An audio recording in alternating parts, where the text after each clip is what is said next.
It is October 2nd, and I welcome you to the audio edition of St. Giles in the Word. Today we will read Hebrews 2 and Proverbs 16 from the New International Translation. We begin today in the New Testament. We must pay the most careful attention, therefore, to what we have heard, so that we do not drift away.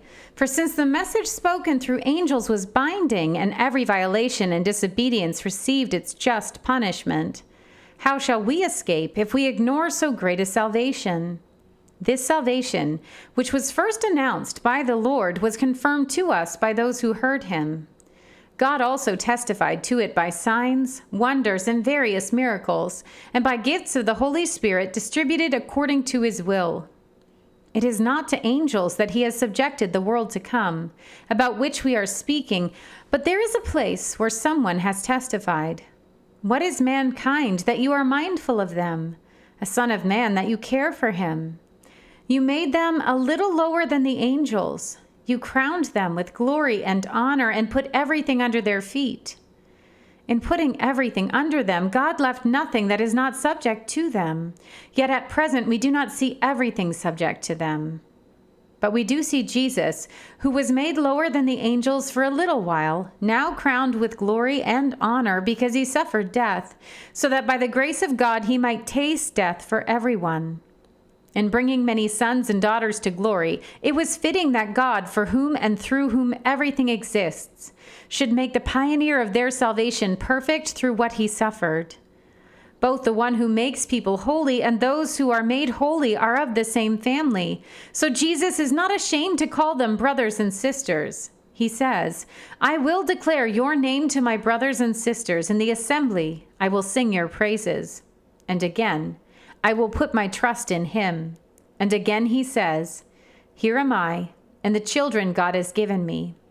Since the children have flesh and blood, he too shared in their humanity so that by his death he might break the power of him who holds the power of death, that is, the devil, and free those who all their lives were held in slavery by their fear of death. For surely it is not angels he helps, but Abraham's descendants. For this reason, he had to be made like them, fully human in every way, in order that he might become a merciful and faithful high priest in service to God, and that he might make atonement for the sins of the people. Because he himself suffered when he was tempted, he is able to help those who are being tempted. We turn now to the book of Proverbs. To humans belong the plans of the heart, but from the Lord comes the proper answer of the tongue. All a person's ways seem pure to them, but motives are weighed by the Lord.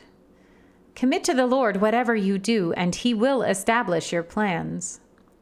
The Lord works out everything to its proper end, even the wicked for a day of disaster. The Lord detests all the proud of heart. Be sure of this, they will not go unpunished. Through love and faithfulness, sin is atoned for. Through the fear of the Lord, evil is avoided. When the Lord takes pleasure in anyone's way, he causes their enemies to make peace with them. Better a little with righteousness than much gain with injustice.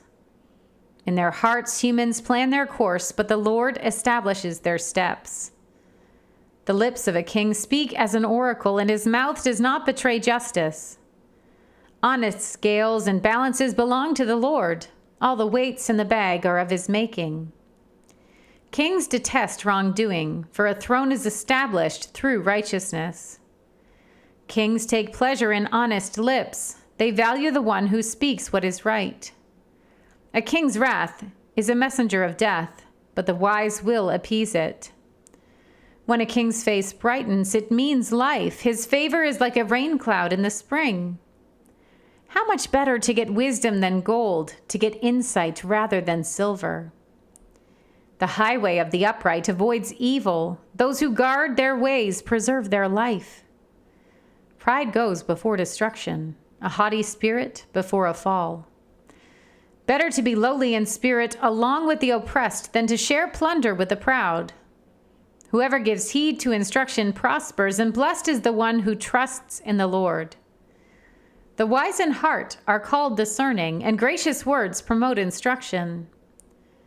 Prudence is a fountain of life to the prudent, but folly brings punishment to fools. The heart of the wise make their mouths prudent, and their lives promote instruction. Gracious words are a honeycomb, sweet to the soul and healing to the bones. There is a way that appears to be right, but in the end it leads to death. The appetite of laborers works for them. Their hunger drives them on.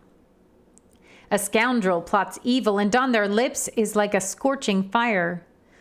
A perverse person stirs up conflict, and a gossip separates close friends. A violent person entices their neighbor and leads them down a path that is not good. Whoever winks with their eye is plotting perversity.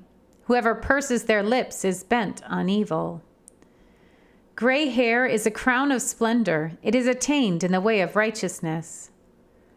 Better a patient person than a warrior, one with self-control than one who takes a city. The lot is cast into the lap, but its every decision is made from the Lord. Here ends our reading for today.